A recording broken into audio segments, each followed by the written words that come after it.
Hello दोस्तों, स्वागत है आप सभी का आपके अपने YouTube channel Shri Ram classes में। और दोस्तों, आज हम पढ़ने वाले हैं राजस्थान माध्यमिक शिक्षा बोर्ड अजमेर की कक्षा 6 की विज्ञान का पाठ नंबर 2 और साइंस, ये क्लास 6 की साइंस का दूसरा पार्ट है, पादपों में पोषण। जो रीट एग्ज़ाम, सीटेट एग्ज़ाम तथा अन्य सभी शिक्षक प्रतियोगी परीक्षाओं तथा जितने भी कंपटीशन एग्ज़ाम हैं उनके लिए ये काफ़ी इम्पोर्टेंट पार्ट है। तो पाठ का नाम है पादपों में पोषण, न्यूट्रिशन इन प्लांट्स। तो सबसे पहले हम देख लेते हैं कि इस पाठ में हम कौन कौन से बिंदुओं को पढ़ने वाले हैं। तो सबसे पहला है अध्ययन बिंदु, पादपों में पोषण। पोषण कितने प्रकार का होता है और कौन कौन से इसमें तत्व होते हैं वो। फिर है पोषक तत्व, और इसके बाद में हम पढ़ेंगे पोषण के आधार पर पादपों का वर्गीकरण, और इस वर्गीकरण में से हर प्रतियोगी परीक्षा में प्रश्न पूछा जाता है। तो कुल 5 प्रकार का वर्गीकरण हम पढ़ेंगे: स्वपोषी पादप, परपोषी पादप, कीट पक्षी पादप और मृतजीवी पादप, सहजीवी पादप। ये 5 पाठ हम 5 प्रकार का वर्गीकरण इसमें हम आज पढ़ने वाले हैं। तो आइए देखते हैं पादपों में पोषण। तो हम जानते हैं कि सभी जीवों को भोजन की आवश्यकता होती है, और पौधे जो होते हैं वो अपना भोजन स्वयं बना सकते हैं। पौधों की जो खास बात है, वो पौधे अपना भोजन है जो स्वयं बना सकते हैं, परंतु कोई भी अन्य प्राणी अपना भोजन स्वयं नहीं बना सकता है, और ये भोजन के लिए पादपों अथवा जंतुओं पर निर्भर रहते हैं। तो जीवों को भोजन की आवश्यकता क्यों होती है? तो पिछले पाठ में हमने पढ़ा था कि भोजन सजीवों की वृद्धि, विकास, क्षतिग्रस्त भागों के रख रखाव और उनकी मरम्मत के लिए आवश्यक होता है, और जिससे कि सजीवों में होने वाली विभिन्न क्रियाओं के लिए उनको ऊर्जा प्राप्त होती है। अब हम देखते हैं कि पोषण किसे कहते हैं। पोषण की डेफिनेशन दे रखी है इस बॉक्स में। तो सजीवों द्वारा अपने स्वास्थ्य एवं शरीर की वृद्धि एवं विकास के लिए भोजन के रूप में जो आवश्यक पोषक तत्व ग्रहण करने की जो प्रक्रिया होती है उसको पोषण कहा जाता है। तो फिर इसमें एक नाम आया पोषक तत्व। तो अब हम पढ़ लेते हैं पोषक तत्व क्या होते हैं। तो अगला टॉपिक है हमारा पोषक तत्व। पौधे सभी प्राणियों के लिए पोषण के स्रोत होते हैं। बीजांकुर के पश्चात नवोद्भिद पादप मृदा से विभिन्न प्रकार के पोषक तत्वों को अवशोषित कर वो है बड़े होते हैं। पौधे अपना पोषण मृदा में उपस्थित पोषक पदार्थों से प्राप्त करते हैं, और पौधे स्वस्थ रूप से बढ़ना न केवल पादप जगत वरन जंतु जगत के लिए भी आवश्यक है। तो पादपों में सामान्य वृद्धि के लिए मृदा से प्राप्त होने वाले जो पोषक तत्व हैं वो पादपों को में इनकी मात्रा की आवश्यकता अनुसार बांट सकते हैं। पहला है वृहद मात्रिक पोषक तत्व, और इसके बाद में दूसरा आता है सूक्ष्म मात्रिक पोषक तत्व। तो सबसे पहले हम पढ़ेंगे वृहद मात्रिक पोषक तत्व। तो वृहद मात्रिक जो पोषक तत्व होता है वो, जैसा कि नाम से ही पता चल रहा है इसमें, वृहद मात्रिक पोषक तत्व। तो वृहद मात्रिक पोषक तत्व वे पोषक तत्व हैं जिनकी पौधों को अधिक मात्रा में आवश्यकता होती हैं। वृहद का मतलब ज़्यादा, बहुत ज़्यादा मात्रा में पौधों को इनकी आवश्यकता होती है, और पौधों के उत्कों में इनकी मात्रा जो होती है वो लगभग 0.2% से 4% तक पाई जाती हैं। जो वृहद मात्रिक पोषक तत्व हैं इनकी पौधों के उत्कों में जो इनकी मात्रा पाई जाती है वह 0.2 से 4% तक इनकी मात्रा पाई जाती हैं। इनके उदाहरण के रूप में हम देखते हैं जैसे कार्बन है, हाइड्रोजन है, nitrogen, oxygen, potassium, calcium, magnesium, और फिर आता है गंधक। तो ये सारे के सारे जो तत्व हैं वो वृहद मात्रिक पोषक तत्व हैं, यानी कि इन सभी तत्वों की पौधों में बहुत ज़्यादा मात्रा में इनकी अधिक मात्रा आवश्यकता होती है। फिर ये जो वृहद मात्रिक जो पोषक तत्व हैं इनको भी 2 भागों में बांटा जा सकता है। तो कौन कौन से? तो प्राथमिक पोषक तत्व और दूसरा होता है द्वितीयक पोषक तत्व। तो प्राथमिक पोषक तत्व नाइट्रोजन, फास्फोरस और पोटेशियम कहलाता है, जिनको हम NPK के नाम से जानते हैं। नाइट्रोजन, फास्फोरस और पोटेशियम को NPK के नाम से जाना जाता है। फिर हम बात करते हैं द्वितीयक पोषक तत्व की। तो द्वितीयक पोषक तत्व में भी कैल्शियम, मैग्नीशियम और गंधक पाया जाता है, और पौधों को कार्बन, हाइड्रोजन और ऑक्सीजन पोषक तत्व सामान्यतः जो वातावरण में जल होता है उससे और वायु से जो कार्बन डाइऑक्साइड होती है उसके रूप में प्राप्त हो जाता है। फिर हम बात करते हैं पोषक तत्वों के दूसरे प्रकार की, तो वह है सूक्ष्म मात्रिक पोषक तत्व।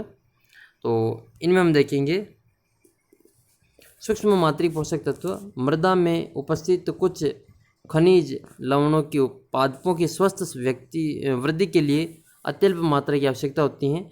ऐसे पोषक तत्व सूक्ष्म मात्रिक पोषक तत्व कहलाते हैं, यानी कि इनकी मात्रा बिल्कुल कम आवश्यकता होती हैं पौधों में, और पादप उत्कों में इनकी उपस्थिति 0.02% से भी कम होती हैं। इनकी 0.02% से भी इनकी मात्रा कम होती हैं, और लेकिन इतनी अत्यल्प मात्रा में भी इनकी उपस्थिति होना पेड़ पौधों के लिए बहुत ही आवश्यक है। इनकी जो इतनी कम मात्रा है वो पौधों में सामान्य वृद्धि को प्रभावित करती हैं, और किसी भी तत्व की कमी से ये पौधे जो क्षतिग्रस्त हो सकते हैं। तो अब हम देख लेते हैं कि कौन कौन से ऐसे तत्व हैं जो सूक्ष्म मात्रिक पोषक तत्व की श्रेणी में आते हैं। तो सबसे पहले इसमें है जिंक, तांबा, मैग्नीज, लोहा, बोरोन, मोलिब्डेनम और क्लोरीन, निकेल, ये सभी जो सूक्ष्म मात्रिक पोषक तत्वों के उदाहरण हैं। अब हम पढ़ेंगे पोषण के आधार पर पादपों का वर्गीकरण। तो पोषण के आधार पर पादपों का वर्गीकरण, जैसे कि हमने बताया कि 5 प्रकार का इसमें हमने बांट सकते हैं इसको हम 5 भागों में। तो पोषण के आधार पर पौधे निम्नलिखित प्रकार के होते हैं: स्वपोषी, परपोषी, कीटभक्षी, मृतजीवी और सहजीवी। ये 5 प्रकार के पौधों के रूप में इनको हम बांट सकते हैं पोषण के आधार पे। सबसे पहले देखते हैं हम स्वपोषी पादप। वे पादप, जैसे ही नाम से ही पता चल रहा है, स्वपोषी, अपना भोजन स्वयं बनाते हैं। तो वे पादप जो सूर्य के प्रकाश से अपना भोजन स्वयं बनाते हैं और उनको हम स्वपोषी कहते हैं, और पोषण की इस विधि को स्वपोषण कहा जाता है। तो ये स्वपोषी पादप का परिभाषा है। और स्वपोषी पादपों में भोजन का संश्लेषण किस प्रकार होता है, आइए अब हम एक पत्ती की संरचना के माध्यम से इसको हम समझ सकते हैं।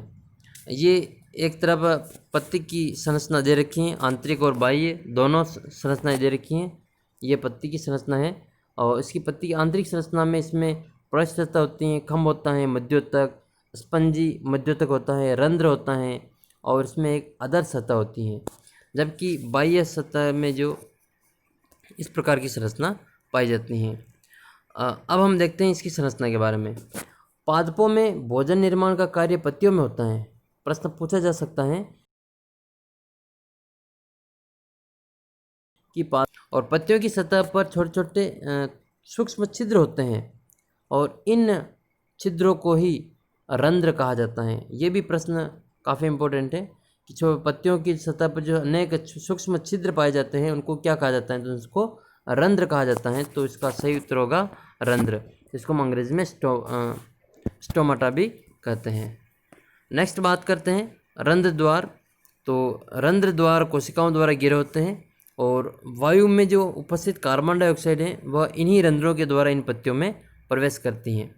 हर एक लाइन में एक एक प्रश्न बनता है, तो हम इसी तरह से धीरे धीरे पढ़ते हुए रीड सीटेड एग्ज़ाम्स की काफ़ी अच्छी तरह से तैयारी कर सकते हैं इन माध्यमिक शिक्षा बोर्ड और एनसीईआरटी की किताबों से। पत्तियों को भोजन बनाने के लिए सूर्य का प्रकाश, जल, कार्बन डाइऑक्साइड और खनिज लवणों की आवश्यकता होती है। पत्तियों को भोजन बनाने के लिए किसकी आवश्यकता होती है, तो एक तो सूर्य का प्रकाश, जल, कार्बन डाइऑक्साइड और खनिज लवणों की आवश्यकता होती है। जो पादपों की जो जड़ें होती हैं वो मिट्टी से जल और खनिज लवण का अवशोषण करती हैं। ये भी प्रश्न पूछा जा सकता है कि जल और खनिज लवणों का अवशोषण किसके द्वारा होता है, तो वह पादपों की जड़ों के द्वारा होता है। अब हम देखते हैं कि जड़ के द्वारा अवशोषित जल और खनिज पत्ती तक कैसे पहुंचता है, इसके बारे में हम थोड़ी सी जानकारी प्राप्त करते हैं। तो जो तना होता है पेड़ पौधे का, उसमें तने में नली के समान वाहिकाएं होती हैं, छोटी छोटी नलियां होती हैं, जिसके माध्यम से जल और खनिज लवण पत्ती तक पहुंचते हैं। और पत्तियों में हरे रंग का वर्णक पाया जाता है। पत्तियों में हरे रंग का वर्णक पाया जाता है, और इसी वर्णक के कारण पत्तियों का रंग हरा होता है, और उसको पर्ण हरित कहा जाता है। कई बार परीक्षा में पूछा गया प्रश्न है कि पत्तियों का रंग हरा किस वर्णक के कारण होता है, तो तो वह पर्णहरित के कारणक होता है और इसी पर्णहरित को अंग्रेजी में क्लोरोफिल के नाम से भी जाना जाता है। तो दोनों नाम पूछे जा सकते हैं, दोनों के दोनों प्रश्न पूछे गए प्रश्न। एक तो हरित लवक और इसी को कहा जाता है क्लोरोफिल। तो ये जो क्लोरोफिल होता है ये सूर्य के प्रकाश की ऊर्जा को संग्रहित करता है और इस ऊर्जा का उपयोग पत्तियां भोजन बनाने में काम में लेती हैं। नेक्स्ट बात करते हैं हम हरे पौधों की क्लोरोफिल जो कोशिकाएं होती हैं वह सूर्य के प्रकाश की उपस्थिति में जल कार्बन डाइऑक्साइड के द्वारा अपना भोजन स्वयं बनाती हैं। इस क्रिया को प्रकाश संश्लेषण की क्रिया कहते हैं। वापस देख लेते हैं इस परिभाषा को, कई बार परीक्षा में पूछी गई परिभाषा है ये कि प्रकाश संश्लेषण की प्रक्रिया किसे कहते हैं। तो हरे पौधों की जो क्लोरोफिल युक्त कोशिकाएं होती हैं वह सूर्य के प्रकाश की उपस्थिति में जल और कार्बन डाइऑक्साइड CO2 के द्वारा अपना भोजन स्वयं बनाती हैं। इस प्रक्रिया को प्रकाश संश्लेषण की प्रक्रिया कहते हैं। ये देख सकते हैं एक समीकरण के द्वारा इस प्रक्रिया को बताया गया है कि कार्बन डाइऑक्साइड, जल और पर्णहरित और सूर्य के प्रकाश की उपस्थिति में एक तो कार्बोहाइड्रेट का निर्माण होता है और दूसरा ऑक्सीजन मुक्त होती हैं। तो इस प्रक्रिया में भोजन के रूप में कार्बोहाइड्रेट बनता है और ऑक्सीजन मुक्त होती हैं और जो कार्बोहाइड्रेट होता है वो अंत में स्टार्च के रूप में रूपांतरित होकर पौधों में संग्रहित रहता है। ये भी प्रश्न पूछा जा सकता है कि पौधों में जो कार्बोहाइड्रेट होता है वह किस रूप में संग्रहित रहता है। तो वह स्टार्च के रूप में संग्रहित रहता है। सही उत्तर होगा इसका स्टार्च। नेक्स्ट बात करते हैं हम कि क्या सूर्य के प्रकाश की अनुपस्थिति में भी प्रकाश संश्लेषण की क्रिया होती है, पत्तियों में स्टार्च बनता है। तो इसको हम एक प्रयोग के माध्यम से इस तरह से देख सकते हैं। ये आयोडीन टेस्ट के रूप में जो दे रखा है तो ये आप यहाँ से पढ़ सकते हैं। तो इस प्रयोग के द्वारा है जो ये बताया गया है कि देख लेते हैं जल्दी से इस प्रयोग को। एक ही प्रजाति के पौधे के 2 गमले लीजिए। एक गमले को 72 घंटे के लिए अंधेरे और दूसरे गमले को सूर्य के प्रकाश में रखिए। दोनों गमलों के पौधों में एक एक पत्ती लीजिए। दोनों की पत्तियों में परख नली में डालकर इतना स्पिरिट भरिए कि वह डूब जाए। इस परख नली को पानी से भरे, आधे बीकर में रखकर तब तक गर्म करें जब तक कि पत्तियों में सभी क्लोरोफिल अणु नहीं निकल जाए। अब इन पत्तियों को जल से धोकर इन पर आयोडीन विलयन की कुछ बूंदें डालिए। इन दोनों की पत्तियों में रंग का परिवर्तन दिखाई देगा। हम देखते हैं कि सूर्य के प्रकाश में रखे पौधे की पत्ती के रंग में तो परिवर्तन हुआ है, लेकिन अंधेरे में जो गमला रखा गया था उसकी पत्ती में, पौधे की पत्ती में कोई परिवर्तन नहीं हुआ है। तो अंधकार में रखे पत्ती के रंग में कोई परिवर्तन क्यों नहीं हुआ? क्योंकि प्रकाश संश्लेषण की जो क्रिया होती हैं वह केवल प्रकाश में ही संपन्न होती हैं, केवल प्रकाश में ही संपन्न होती हैं, इसलिए जो उसमें जो परिवर्तन नहीं हुआ। तो इस कारण प्रकाश में रखे पौधे की पत्ती में स्टार्च का निर्माण होता है। अतः आयोडीन विलयन की बूंदें डालते ही प्रकाश में रखे पौधे की पत्ती का रंग गहरा नीला हो जाता है, जबकि अंधेरे में रखे पौधे की पत्ती में प्रकाश संश्लेषण की क्रिया नहीं होने के कारण उसमें स्टार्च का निर्माण नहीं हो पाया था और इस कारण अंधेरे में रखी पत्ती के रंग में भी कोई परिवर्तन नहीं हुआ। स्टार्च आयोडीन से अभिक्रिया करके नीला रंग प्रदान करता है। प्रश्न पूछा जा सकता है कि स्टार्च आयोडीन से अभिक्रिया करके कौन सा रंग देता है, तो वह नीला रंग देता है। और ये जो टेस्ट हमने किया इसको क्या कहा जाता है? इसको स्टार्च परीक्षण कहा जाता है। आयोडीन टेस्ट या स्टार्च परीक्षण कहा जाता है। अब हम बात करते हैं परजीवी की। अब तक हमने स्वपोषी पादपों के बारे में जानकारी प्राप्त की थी। अब हम कुछ ऐसे पादपों के बारे में जानकारी प्राप्त करेंगे जो भोजन निर्माण के लिए दूसरे पौधों पर जो निर्भर रहते हैं, अपना भोजन व स्वयं नहीं बना सकते हैं। उसका कारण ये होता है कि इनमें जो क्लोरोफिल नहीं पाया जाता है। तो ऐसे ही पादप को हम परजीवी पादप के नाम से जानते हैं। तो आइए देखते हैं परजीवी पादप के बारे में। तो कुछ पादप ऐसे होते हैं जिनमें क्लोरोफिल नहीं पाया जाता है। क्लोरोफिल जिसके कारण पौधों का रंग हरा होता है, पत्तियों का रंग हरा होता है, वह नहीं पाया जाता है और इस कारण वह अपना भोजन स्वयं नहीं बना सकते हैं।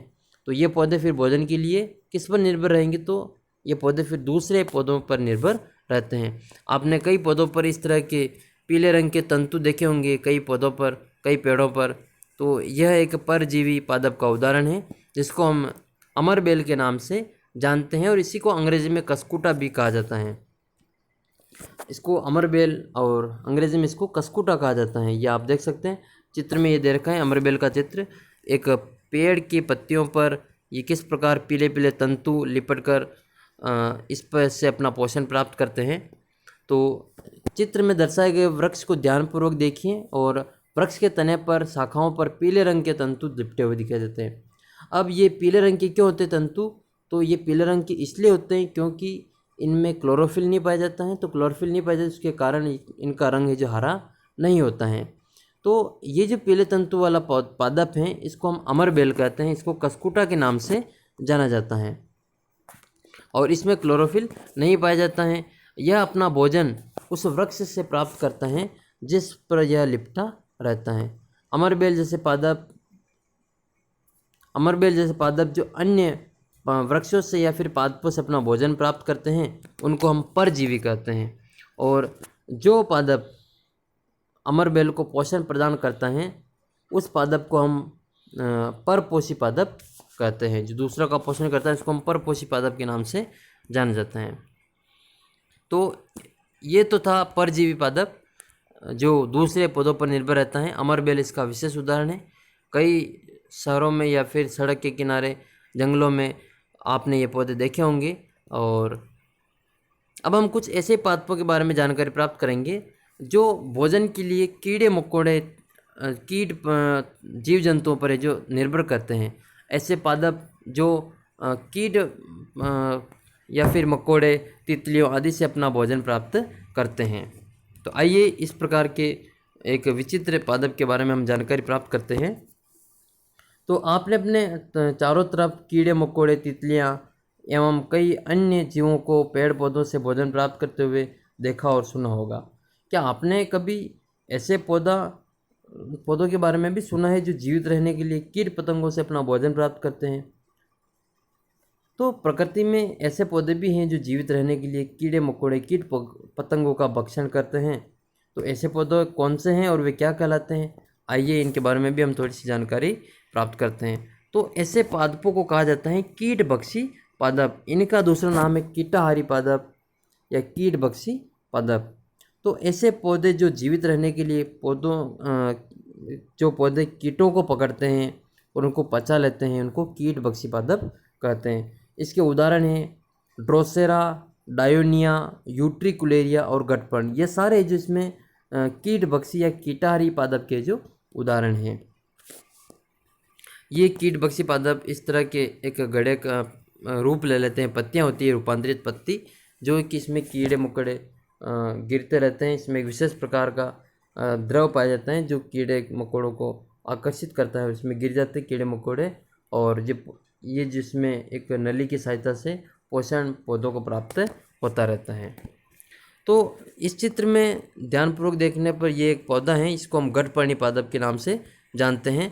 यह गठ यानी कि गड़े के रूप में पादप की पत्तियां हैं जो बन जाती हैं। इस गठ रूपी संरचना किसका रूपांतरण है?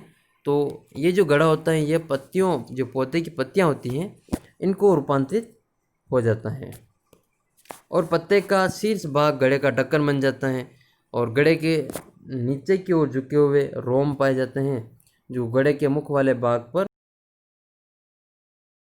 प्रवेश करता है। तो उसको जो कीट होता है वह फिसल कर उसकी गर्दन वाले भाग में चले जाते हैं और रोम के नीचे की तरफ झुके रहते हैं और जिससे कि कीट बाहर नहीं निकल सकता है। गड़े में पाचक रस होता है जो इन कीटों को पचा डालते हैं। तो इस प्रकार का ये जो एक गठपर्णी पादप है। और इसी तरह का दूसरा पादप जिसको हम ड्रोसेरा के नाम से जानते हैं, यह भी एक कीटभक्षी पादप है, कीड़े मकोड़ों को खाने वाला पादप है। जैसा ही नाम से ही पता है कीटभक्षी यानी कि कीटों का भक्षण करने वाले पादप। उदाहरण है इसमें वापस देख लेते हैं ड्रोसेरा, डायोनिया, यूट्रिकुलेरिया, गठपर्णी पादप। इनको पिचक पादप के नाम से भी जाना जाता है। अब ये पौधे कहाँ पाए जाते हैं? ये पौधे आखिर भोजन के रूप में कीटों को क्यों ग्रहण करते हैं? क्या ऐसी आवश्यकता है जिनके कारण ये जो कीड़े मकोड़ों को खाना पसंद करते हैं? तो आइए जानते हैं। ये जो पादप होते हैं, अधिकतर पादप ये दलदली क्षेत्र में पाए जाते हैं। दलदल वाले क्षेत्र में, समुद्र के किनारे वाले दलदल जो होते हैं नदियों के किनारे, उन क्षेत्र में ये पाए जाते हैं। इन क्षेत्रों में क्या होता है कि नाइट्रोजन की कमी होती है। दलदल वाले जो हिस्से होते हैं, क्षेत्र होते हैं, इनमें नाइट्रोजन की कमी होती है और ये पादप जो कीटों को खाते हैं वह नाइट्रोजन की पूर्ति करने के लिए इन कीड़े मकोड़ों को खाते हैं। तो इस में हमने अब तक 3 प्रकार के पोषण के आधार पर पादपों को पढ़ा है। सबसे पहले स्वपोषी पादप, जितने भी पेड़ पौधे हैं सारे स्वपोषी पादप हैं। उसके बाद में हमने परजीवी की बात की, परपोषी और परजीवी, जिसमें हमने अमरबेल का उदाहरण देखा। और अभी हमने पढ़ा है ये गठपर्णी और ड्रोसेरा के बारे में, यानी कि ये एक प्रकार से कीटभक्षी पादप हैं जो कीड़ों मकोड़ों को अपना भोजन के रूप में ग्रहण करते हैं। अब हम पढ़ेंगे मृतजीवी पादपों के बारे में। बरसात के दिनों में आपने गोबर, अचार, सब्जी, लकड़ी, सड़ी गली वस्तुओं पर छतरियाँ, इनको हम छत्रक, सफ़ेद धागे के समान संरचनाएं होती हैं, आपने देखी होगी। आपको बताना है कि इनको अपनी भाषा में क्या कहते हैं, इसका उत्तर आपको कमेंट करना है। ये जिस तरह की बरसात के दिनों में छतरियाँ उगती हैं, इनको आपकी भाषा में क्या कहते हैं, कमेंट जरूर करें। इन संरचनाओं को सामान्य भाषा में फफूंद कहते हैं, जबकि विज्ञान की भाषा में इनको कवक कहा जाता है। इन पादपों में भी क्लोरोफिल नहीं पाया जाता है, अतः ये भी अपना भोजन स्वयं नहीं बना सकते हैं। इससे पहले हमने एक पादप और पढ़ा था, उसमें भी क्लोरोफिल नहीं पाया जाता है, उसका नाम था परपोषी पादप, जो अमरबेल का जिससे उदाहरण था, उसमें भी क्लोरोफिल नहीं पाया जाता है, वो भी अपना भोजन स्वयं नहीं बना सकता है। यदि ये अपना भोजन स्वयं नहीं बना सकते हैं तो अपना भोजन प्राप्त कहाँ से करते हैं फिर? तो आइए इसके बारे में भी हम जानकारी प्राप्त करते हैं। इसमें देखो 2 चित्र दिए गए हैं, गोबर पे जो छत्रक उग रहे वो है, और दूसरा है मोनोट्रोफा। ये दोनों है जो मृतजीवी पादपों के उदाहरण हैं। आइए जानते हैं इनके बारे में। ये पादप मृत एवं सड़ी गली वस्तुओं की सतह पर पाचक रस स्रावित करते हैं और ये पाचक रस इनकी विलयन में बदल देते हैं, जिससे पादप अवशोषित करके इनको पोषक तत्व प्राप्त करते हैं। ये पादप जो मृत एवं सड़ी गली वस्तुओं से पोषण प्राप्त करते हैं, इनको मृतजीवी पादप कहते हैं। अधिकांश कवक जैसे म्यूकर, अगेरिकस, ये सारे जो मृतजीवी पादप हैं। और दूसरा चित्र बताया गया है मोनोट्रोपा का, जो कि एक पुष्पीय पादप है और जो कि मृत एवं सड़ी गली वस्तुओं से अपना भोजन प्राप्त करते हैं, मोनोट्रोपा। तो इसमें हमने पढ़ा, एक तो म्यूकर होता है, छत्रक होता है, जिसको हम सामान्य भाषा में इसको हम फफूंद कहते हैं और विज्ञान की भाषा में जिसको हम कवक कहते हैं। तो इनके उदाहरण हैं, एक तो म्यूकर और एक है अगेरिकस। ये मृतजीवी पादपों के उदाहरण हैं, जबकि एक मोनोट्रोपा एक पुष्पीय पादप है, ये भी अपना भोजन मृत एवं सड़ी गली वस्तुओं से प्राप्त करता है। अब हम ऐसे पौधों के बारे में जानकारी प्राप्त करेंगे जो एक साथ रहते हैं, भोजन पाने के लिए एक दूसरे पर निर्भर रहते हैं, एक दूसरे के पूरक हैं। और आइए देख लेते हैं। आपने अपने चारों तरफ व्यवसाय करने वाले व्यक्तियों को देखा होगा जो एक दूसरे की सहायता करते हैं, जैसे डॉक्टर, इंजीनियर, वकील, अध्यापक, पशुपालक, किसान, दूध बेचने वाले, सब्जी बेचने वाले। क्या इनमें से कोई भी एक किसी अन्य व्यवसाय के व्यक्ति का सहयोग के बिना अपना जीवन जीने की कल्पना कर सकता है? हम अपने किसी न किसी कार्य के लिए दूसरे पर निर्भर रहते हैं। इसी तरीके से एक प्रकार का पौधा भी है जो दूसरे जीवों एक दूसरे पर निर्भर रहता है। तो उस जीव एक दूसरे के साथ रहकर भोजन, जल और पोषक तत्व और रहने का स्थान आपस में बांट लेते हैं, और इस प्रकार का जीवन को सहजीवन तथा साथ साथ रहने वाले के पादपों को हम सहजीवी पादप कहते हैं। प्रकृति में लाइकेन जो होता है वो सहजीवन का सबसे अच्छा उदाहरण है।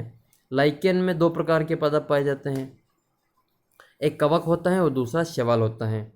लाइकेन में 2 प्रकार के पादप होते हैं। जो लाइकेन पादप सहजीवी का उदाहरण है सबसे अच्छा, उसमें 2 पादप होते हैं, एक का नाम है कवक और दूसरे का नाम है शैवाल। कवक के बारे में हमने थोड़ी देर पहले ऊपर जानकारी प्राप्त की थी, इसमें क्लोरोफिल नहीं पाया जाता है, जबकि शैवाल में क्लोरोफिल पाई जाता है। इसी कारण शैवाल जो काई होती है पानी वाले स्थानों पे, वो हरे रंग की काई एक प्रकार का पादप है वो, जिसमें क्लोरोफिल पाया जाता है। जबकि कवक, छत्रक इनमें जो क्लोरोफिल नहीं पाया जाता है। तो जो कवक होता है वो अपना भोजन स्वयं नहीं बना सकता है, यह अपना भोजन किसी दूसरे पादप से यानी कि शैवाल से ग्रहण करता है।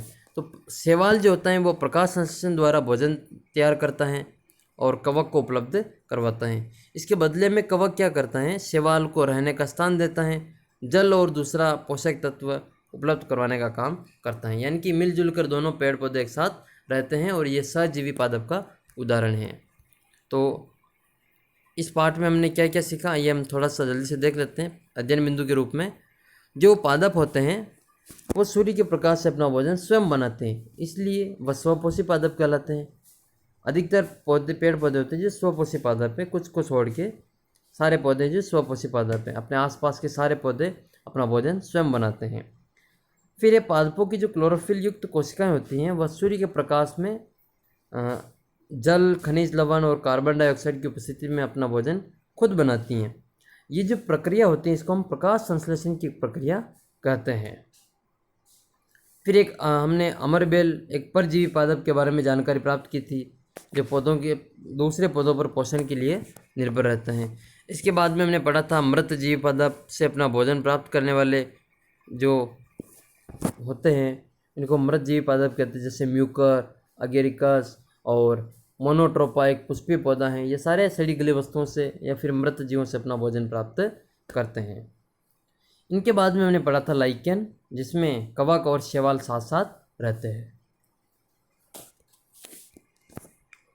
एक हमने पढ़ा था जो पौधे कीड़े मकोड़े खाते हैं, नाइट्रोजन की कमी के कारण ये दलदली क्षेत्र में पाए जाते हैं पौधे, जैसे ड्रोसेरा है, यूट्रिकुलेरिया है, गटपर्णी है, डायोनिया है। ये सारे के सारे जो इनको हम पिच्चर पादप के नाम से भी जाना जाता है।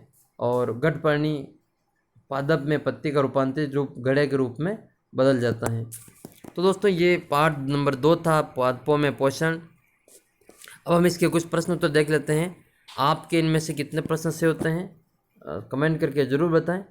सबसे पहला प्रश्न है, मृत जीवी पादप हैं नीम, ड्रोसेरा, अमरबेल, म्यूकर, इनमें से मृत जीवी पादप कौन सा है? तो इनमें से जो मृत जीवी पादप है उसका नाम है म्यूकर। मृत जीवी पादप है म्यूकर। ये सड़ी गली वस्तुओं से अपना भोजन प्राप्त करते हैं, इसलिए इनको मृत जीवी पादप के नाम से जाना जाता है। तो सही उत्तर इसका म्यूकर। तो फिर नीम क्या है? तो नीम एक स्वपोषी पादप है और ड्रोसेरा एक कीट भक्षी पादप है, जबकि अमरबेल एक परजीवी पादप है। अब हम बात करते हैं दूसरे प्रश्न की। ऐसे पादप जो भोजन के लिए दूसरे पादपों पर निर्भर रहते हैं क्या कहलाते हैं? दूसरे यानी कि पर क्या कहलाते हैं? 4 ऑप्शन आपके सामने है, परजीवी, स्वपोषी, मृतजीवी, कीट भक्षी। तो ऐसे पादप जो भोजन के लिए दूसरे पादपों पर निर्भर रहते हैं, जैसे हमने अमरबेल का उदाहरण लिया था, तो ऐसे पादपों को क्या कहा जाता है? तो ऐसे पादपों को परजीवी पादप कहा जाता है। नेक्स्ट बात करते हैं कीट भक्षी पादप। नहीं है, इसमें नहीं की पूछा है कौन सा कीट भक्षी पादप नहीं है, यानी कि 3 तो इसमें कीट भक्षी पादप हैं, लेकिन एक जो है इसमें कीट भक्षी पादप नहीं है। वह नहीं वाला उत्तर अपने बताना है। ऑप्शन है इसमें ड्रोसेरा, डायोनिया, अमरबेल, यूट्रिकुलेरिया। तो इसमें जो ऑप्शन नंबर 3 है अमरबेल का जो ऑप्शन है वो इसमें कीट भक्षी पादप नहीं है। ये हमने ऊपर बताया था, ये परजीवी पादप है जो अपना भोजन दूसरे पौधों से प्राप्त करता है और पीले रंग के ये तंतु होते हैं जो दूसरे पौधों पर लिपटे रहते हैं। तो फिर ये तीनों के तीनों है जो कीट भक्षी पादप के उदाहरण हैं। तो आपको कमेंट करना है कि आपके इन तीनों में से कितने प्रश्न सही हुए हैं। अब हम बात करते हैं रिक्त स्थानों की पूर्ति की। तो लाइकेन में कौन कौन साथ रहते हैं? तो लाइकेन में एक तो रहता है शैवाल और कवक, दोनों एक दूसरे के साथ साथ रहते हैं। तो जो लाइकेन में शैवाल होता है उसका काम होता है, कवक का काम होता है शैवाल को स्थान उपलब्ध करवाना, रहने के लिए जगह उपलब्ध करवाना और भोजन बनाने के लिए जो पानी होता है उसकी आवश्यकता होती है, तो वो जो कवक उपलब्ध करवाता है। नेक्स्ट है गटपर्णी पादप में गड़ा किसका रूपांतरित रूप होता है? तो जो गड़ा बनता है वह पत्ती का रूपांतरित रूप होता है। जो पौधे की पत्ती होती हैं उसका रूपांतरित रूप होता है। लास्ट रिक्त स्थान की पूर्ति है। सजीवों द्वारा अपने स्वास्थ्य एवं शरीर की वृद्धि के लिए भोजन के रूप में आवश्यक पोषक तत्वों को ग्रहण करने की प्रक्रिया को क्या कहते हैं? तो ये जो प्रक्रिया होती है ये पोषण कहलाती है। ये प्रक्रिया को पोषण कहा जाता है। जैसे कि हमारा पाठ का नाम ही पादपों में पोषण है, तो हमने इस पाठ में पोषण के बारे में जानकारी प्राप्त की है। तो दोस्तों ये कुछ महत्वपूर्ण प्रश्न हमने किए आरबीएससी की किताब से। तो अगले पार्ट में हम मिलते हैं। तब तक आपको एक प्रश्न का उत्तर लिखना है कमेंट बॉक्स में कि कौन से पादप यानी कि कीटभक्षी पादपों के उदाहरण आपको कमेंट करना है। तो धन्यवाद दोस्तों, मिलते हैं एक नए वीडियो में। तब तक जय हिंद, जय भारत। आपके इन प्रश्नों में से कितने प्रश्न सही होते हैं वो आप कमेंट करके ज़रूर बताएं।